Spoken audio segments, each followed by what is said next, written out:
मित्रांनो, आज मी तुम्हाला अधिक मासातील थोरली आणि धाकटी जाऊ यांची एक अशी अंगावर काटा आणणारी आणि डोळ्यातून घडाघडा अश्रू आणणारी सत्यकथा सांगणारी, जे ऐकून तुमच्या पायाखालची जमीन कायमची सरकणार आहे. एका गरिष्ठ आणि पैशाचा माज असलेल्या श्रीमंत जावेने बनवलेले साजूक तुपातील सुवर्ण अनारसे देवाने कसे झिडकारले, आणि दुसऱ्या बाजूला एका अत्यंत गरीब उपाशी जावेने स्वतःच्या डोळ्यातील अश्रूंनी मळलेल्या मातीच्या आणि चिखलाच्या गोळ्यांना साक्षात भगवान विष्णूंनी अमृतासमान सुवर्णात कसे बदलले. खोट्या भक्तीचा आणि पैशाचा माज देवाने एका क्षणात कसा राग केला आणि मातीतून साक्षात सुवर्ण महल कसा निर्माण झाला, याचा हा काळजाचा ठोका चुकवणारा महाभयंकर ईश्वरी न्याय आज आपण पाहणार आहोत. पण पैशाचा माज आणि गर्वाचा अहंकार मातीत मिळवणारी ही अतिशय ऐतिहासिक आणि थरारक कथा सुरू करण्यापूर्वी ह्या व्हिडिओला तुमच्यापर्यंत पोहोचवण्यासाठी मी खूप प्रामाणिक प्रयत्न केला आहे. जर तुम्हाला हा व्हिडिओ आवडला असेल तर चॅनलला सबस्क्राईब नक्की करा आणि व्हिडिओला एक लाईक नक्की द्या. चला तर मग सुरू करूयात. एका अत्यंत प्राचीन आणि गजबजलेल्या नगरात एक मोठे ब्राह्मण कुटुंब राहत होते. या कुटुंबात 2 भाऊ होते आणि साहजिकच त्यांच्या 2 पत्नी म्हणजेच 2 जावा घरात एकत्र राहत होत्या. थोरली जाऊ अत्यंत श्रीमंत, गावात वजन असलेला आणि पैशाच्या राशीत खेळणारा होता, तर धाकटा भाऊ अत्यंत गरीब, साधा आणि नशिबाचे भोग भोगणारा होता. थोरल्या भावाची पत्नी म्हणजेच थोरली जाऊ ही अत्यंत गर्विष्ठ, पैशाच्या आणि दागिन्यांच्या अहंकाराने आंधळी झालेली आणि स्वतःला स्वर्गाची राणी समजणारी स्त्री होती. तिच्या अंगावर कायम सोन्याचे दागिने असायचे. ती नेहमी रेशमी वस्त्रात वावरायची आणि तिच्या घरात धान्याची आणि पैशाची कोठारे भरलेली असायची. पण तिचे मन मात्र एखाद्या विषारी सापासारखे अत्यंत कुटील आणि कठोर होते. या उलट धाकट्या भावाची पत्नी म्हणजेच धाकटी जाऊ ही अत्यंत सात्विक, धर्मपारायण करणारी, गरीब पण मनाने एखाद्या उमळलेल्या कमळासारखी शुद्ध आणि निष्पाप होती. धाकट्या भावाच्या घरात 18 विश्व दारिद्र्य होतं. अनेकदा त्यांच्या चुलीत जाळही पेटत नसे. त्यांना उपाशीपोटी झोपावे लागत.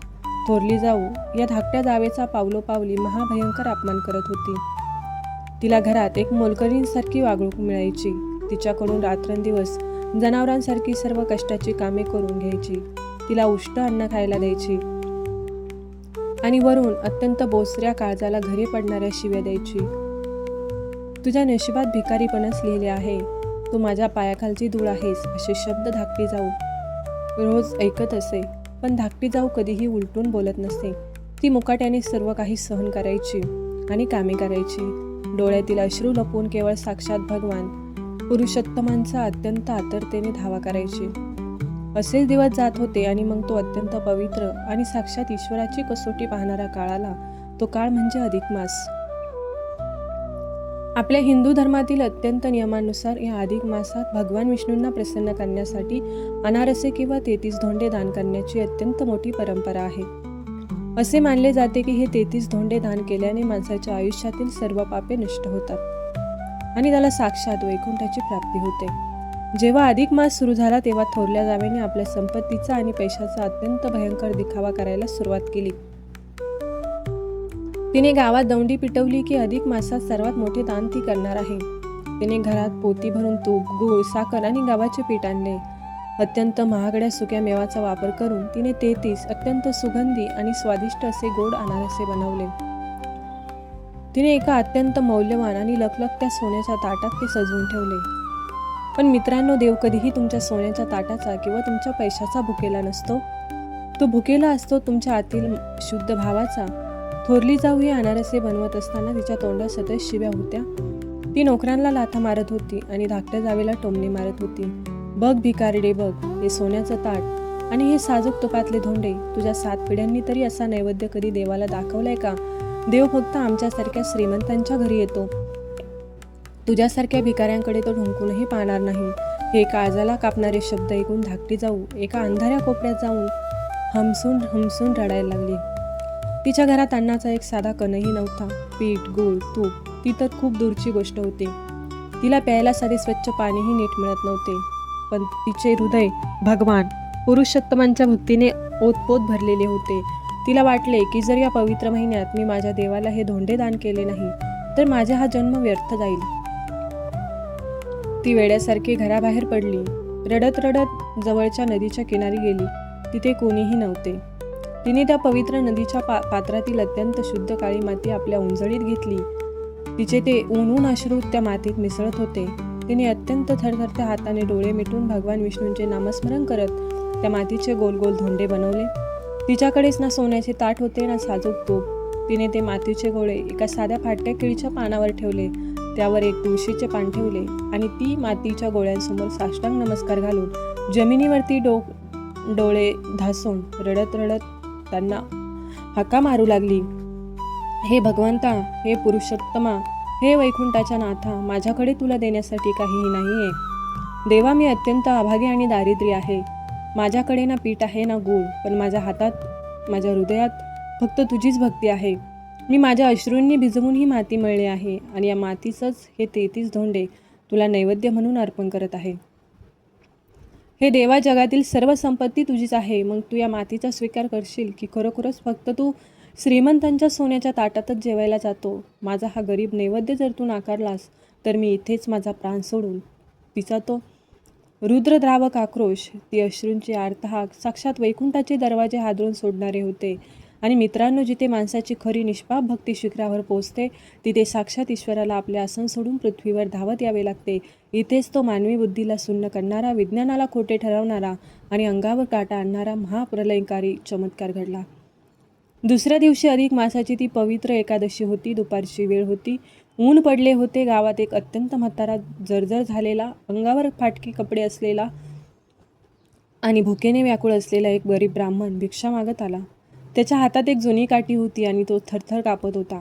तो ब्राह्मण चालत चालत थोरल्या जावेच्या त्या प्रत्यक्ष भव्य आणि सोन्याने मढलेल्या महालासमोर आला. माय, 3 दिवसांचा उपाशी आहे. खूप भूक लागली आहे. आज अधिक मासाची पर्व आहे. काहीतरी दानधर्म कर. माय, मला थोडे अन्न दे. थोरली जाऊ नुकतीच अंघोळ करून भरजरी रेशमी साडी नेसून आणि अंगावर सोन्याचे दागिने घालून बाहेर आली. तिच्या हातात ते 33 साजूक तुपातले धोंडे असलेले सोन्याचे ताट होते. दारात एका घाणेरड्या फाटके कपडे घातलेल्या भिकाऱ्याला पाहून तिचा अहंकार ज्वालामुखीसारखा उफळून आला. ती अत्यंत रागाने काळे डोळे वटारून ओरडली, ए भिकाऱ्या, चालता हो इथून. तुला माझे हे स्वच्छ आणि पवित्र घर दिसले नाही का? मी हे सोन्याच्या ताटातले साजूक तुपाचे धोंडे साक्षात भगवान विष्णूंना अर्पण करण्यासाठी बनवले आहे आणि तू दरिद्री इथे येऊन अपशकुन का करत आहेस? देवाचा हा मौल्यवान नैवेद्य मी तुझ्यासारख्या भिकाऱ्याला देईन असे कसे? निघ इथून, नाहीतर नोकरांना सांगून हकलून देईन. तिने त्या म्हातारा ब्राह्मणाचा अत्यंत भयंकर आणि काळजाला घडे पाडणारा अपमान केला. तो म्हातारा ब्राह्मण फक्त एक गूढ स्मित हसला आणि तिथून शांतपणे निघून गेला. त्याला थोरल्या जावेने पाण्याचा एक घोटही दिला नाही. तो म्हातारा ब्राह्मण चालत चालत धाकट्या जावेच्या त्या अत्यंत मोडक्या, अंधाऱ्या आणि फाटक्या झोळीसमोर आला. धाटकी जाऊ तेव्हा त्या केळीच्या पानावर ठेवलेल्या त्या मातीच्या धोंड्यांसमोर डोळे मिटून विष्णूंचे नामस्मरण करत रडत बसली होती. ब्राह्मणाने अत्यंत क्षीण आवाजात हाक मारली, माय, घरात कुणी आहे का? भुकेने प्राण चालले आहेत. काहीतरी खायला दे माय. ही हाक ऐकताच धाकटी जाऊ दचकून उठली. तिने दारात पाहिले तर एक अत्यंत थकलेला आणि उपाशी ब्राह्मण उभा होता. हिंदू धर्मात दारात आलेला अतिथी हा साक्षात देव मानला जातो. धाकटी जाऊ रडत रडत बाहेर आली. तिने ब्राह्मणांचे पाय धुतले.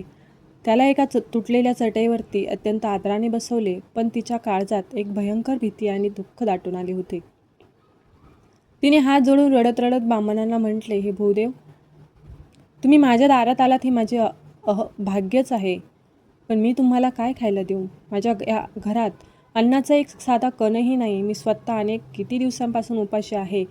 मी तुम्हाला खायला काहीच देऊ शकत नाही. हे माझे भयंकर पाप आहे. मला क्षमा करा. आणि ती ढसाढसा रडू लागली. ब्राह्मणाने अत्यंत शांत आणि अथंग डोळ्याने तिच्याकडे पाहिले आणि तो म्हणाला, माय, तू खोटे बोलत आहेस. तुझ्या घरात अन्न नाही म्हणून म्हणतेस, पण आज तू त्या पानावर काहीतरी 33 गोड पदार्थ झाकून ठेवले आहे. मला त्याचा अत्यंत मधुर सुगंध येत आहे. जा, मला तेच खायला दे. माझी भूक त्या 33 धोंड्यांनीच भागेल. हे शब्द ऐकून त्या धाकटे जावेच्या पायाखालची जमीन कायमची सरकली. तिच्या काळजाचा ठोका चुकला. ती अत्यंत घाबरली आणि हमसून रडू लागली. महाराज, असा अनर्थ करू नका. ते कोणतेही गोडधोंडे नाहीत. माझ्याकडे काहीही नव्हते म्हणून मी देवाच्या नैवेद्यासाठी साध्या नदीच्या मातीचे आणि चिखलाचे 33 गोळे बनवून ठेवले आहेत. मी तुम्हाला ती माती कशी खायला देऊ? जर मी माती तुम्हाला खायला पानात वाढली तर तुमचे दात तुटतील आणि तुमच्याकडून मला भयंकर शाप मिळेल. मी तुम्हाला ती माती नाही वाढू शकणार. मला क्षमा करा. पण तो म्हातारा ब्राह्मण अत्यंत हट्टाने म्हणाला, नाही माय, मला तेच 33 धोंडे खायचे आहेत. तू जरी मला ते वाढले नाहीस तर मी तुझ्याच दारात प्राण सोडून इथेच तरफडून मरून जाईन. मला ते वाढ. त्या ब्राह्मणांचा भयंकर हट्ट पाहून धाकटी जाऊ पूर्णपणे हतबल झाली. अतिथीला उपाशी ठेवता येत नव्हते. तिने थरथरत्या हाताने ते केळीचे पान उचलले आणि त्या पानावर ते साधे कोरडे पडलेले मातीचे 33 गोळे होते. तिने डोळे घट्ट मिटून घेतले, कारण तिला वाटले की आता ब्राह्मण हे मातीचे गोळे पाहिल्यावर अत्यंत रागवेल आणि तिला जाळून भस्म करणारा शाप देईल. तिने डोळे मिटलेल्या अवस्थेतच रडत रडत ते मातीचे गोळे त्या म्हाताऱ्याच्या ब्राह्मणाच्या पानात वाढायला सुरुवात केली. पण मित्रांनो, इथेच तो साक्षात ईश्वरी प्रलयकारी आणि विश्वाचे सर्व नियम मोडून काढणारा महाचमत्कार घडला. धाकट्या जावेने जसे ते मातीचे गोळे ब्राह्मणांच्या पानात वाढले, तसा अचानक त्या अंधाऱ्या झोपडीत एक अत्यंत प्रखर तर करोडो सूर्यांच्या तेजालाही लाजवणारा असा सुवर्ण प्रकाश निर्माण झाला. तो प्रकाश इतका दिव्य होता की डोळे दिपून जात होते. संपूर्ण झोपडी स्वर्गीय चंदनाचा, साजूक तुपाचा आणि अमृततुल्य गोड पदार्थांचा एक अत्यंत अद्भुत सुगंध दरवळू लागला. धाकट्या जावेने अत्यंत घाबरून आपले डोळे उघडले आणि तिने जे दृश्य पाहिले ते पाहून तिचा विश्वास गोठून गेला. तिच्या हातातील त्या फाटक्या केळीच्या पानाचे रूपांतर एका अत्यंत मौल्यवान, नक्षीदार आणि रत्न जडलेल्या सोन्याच्या ताटात झाले होते. सर्वात भयंकर चमत्कार म्हणजे तिने स्वतः बनवलेले मातीचे आणि चिखलाचे 33 गोळे आता माती नव्हते. त्या मातीच्या गोळ्यांचे रूपांतर अत्यंत सुगंधित, साजूक तुपात तळलेल्या काजू बदामांनी भरलेल्या आणि साक्षात अमृताची चव असलेल्या खऱ्याखुऱ्या 33 सुवर्ण धोंड्यांमध्ये झाले होते. ती स्तब्ध होऊन, सुन्न होऊन त्या ताटाकडे पाहत राहिली. तिने मान वर करून त्या म्हाताऱ्या भिकारी ब्राह्मणाकडे पाहिले, पण तिथे आता तो फाटके कपडे घातलेला जर्जर म्हातारा ब्राह्मण उरलाच नव्हता. त्या जागी साक्षात चतुर्भुज रूप धारण केलेले, अंगावरती पितांबर नेसलेले, गळ्यात वैजंती माळ घातलेले, हातात शंख, चक्र, गदा आणि पद्म घेतलेले साक्षात वैकुंठापती, जगाचे पालनहार भगवान पुरुषोत्तम प्रत्यक्ष अत्यंत दिव्य स्वरूपात उभे होते. भगवान विष्णूंच्या चेहऱ्यावर अत्यंत मायेचे आणि करुणेचे स्मित हास्य होते. धाकटी जाऊ हे साक्षात ईश्वरी आणि प्रलयकारी रूप पाहून जमिनीवर कोसळली. ती रडत रडत त्यांच्या चरणांना बिलगली. भगवान विष्णूंनी अत्यंत प्रेमळ, संपूर्ण ब्रह्मांड हादरून सोडणारे आणि मेघांच्या गडगडासारख्या पण अत्यंत शांत आवाजात म्हटले, उठ, माझी लाडकी लेक आहेस तू, रडू नकोस. तुझ्या या साध्या मातीच्या धोंड्यांनी माझी जी भूक भागवली आहे, ती भूक कुबेराच्या संपत्तीनेही भागली नसती. तू माझ्यासाठी अश्रू गाळून ही माती मळली होतीस. या मातीत तुझी अत्यंत निष्पाप आणि निस्सीम भक्ती होती. जगातील कोणतीही संपत्ती किंवा सोन्याचे ताट तुझ्या या भक्तीपुढे आणि तुझ्या या मातींच्या गोळ्यापुढे शून्य आहेत. मी तुझ्या भक्तीने अत्यंत प्रसन्न झालो आहे. आजपासून तुझे सर्व दारिद्र्य, तुझे सर्व दुःख, तुझे सर्व अश्रू कायमचे नष्ट झाले आहेत. साक्षात भगवान विष्णूंनी तिच्या पाठीवरून हात फिरवला. ते तिथेच अंतर्धान पावले. पण जाताना ते अशी एक लीला करून गेले जिने संपूर्ण गावाचा इतिहास बदलून टाकला. भगवान विष्णू जाताच धाकट्या जावेची ती अत्यंत मोडकी, अंधारी आणि फाटकी झोपडी एका क्षणात एक महाकाय गगनाला भिगणाऱ्या आणि हिरे मोत्यांनी मडलेल्या एका भव्य सुवर्ण महालात रूपांतरित झाली. तिच्या दारात धान्याची, दागिन्यांची आणि संपत्तीचे कोठारे भरून लागली. साक्षात स्वर्ग तिच्या दारात अवतरला होता. इकडे ही भयंकर आणि अविश्वसनीय बातमी वाऱ्यासारखी उडत उडत त्या गर्विष्ठ थोरल्या जावेच्या कानावर पडली. तिने ते पाहिलं की आपली त्या भिकारी जावेची झोपडी एका सुवर्ण महालात बदलली आहे आणि तिच्याकडे अफाट संपत्ती आली आहे. तेव्हा थोरल्या जावेचा अहंकार आणि तिचा मत्सर ज्वालामुखीसारखा उफाळून आला. तिने ईर्षेने अक्षरशः जळू लागली आणि तिला वाटले की जर धाकट्या जावेने केवळ मातीचे धोंडे देऊन एवढी संपत्ती मिळवली आहे, तसंच मी पण दिखावा करून देवाकडून दुप्पट संपत्ती लुटेन. पुढच्या वर्षी किंवा काही काळानंतर जेव्हा पुन्हा अशीच दान करण्याची वेळ आली, तेव्हा थोरल्या जावेने अत्यंत कपटीपणे एक भयंकर योजना आखली. तिने घरातील सर्व साजूक तूप आणि पीठ लपून ठेवले. मुद्दाम अत्यंत वाईट कपडे घालून नदीकाठी गेली आणि तिने अत्यंत घाणेरड्या चिखलाचे आणि मातीचे 33 गोळे बनवले. तिने ते गोळे एका फाटक्या पानावर ठेवले आणि ती देवाचे नाव घेण्याचे नाटक करत खोटे खोटे अश्रू गाळत झोपडीत बसून राहिली. तिला वाटले की आता देव पुन्हा म्हाताऱ्या भिकाऱ्याच्या रूपात येईल, हे मातीचे गोळे खाईन आणि मला खूप सारे सोने देऊन जाईन. काही वेळाने खरोखरच एक ब्राह्मण भिक्षा मागत तिच्या दारात आला. थोरल्या जावेने अत्यंत आनंदाने आणि लोभाने त्या ब्राह्मणाला आत बोलवले आणि चिखलाचे, मातीचे 33 गोळे अत्यंत खोट्या भक्तीने त्याच्या पानात वाढले.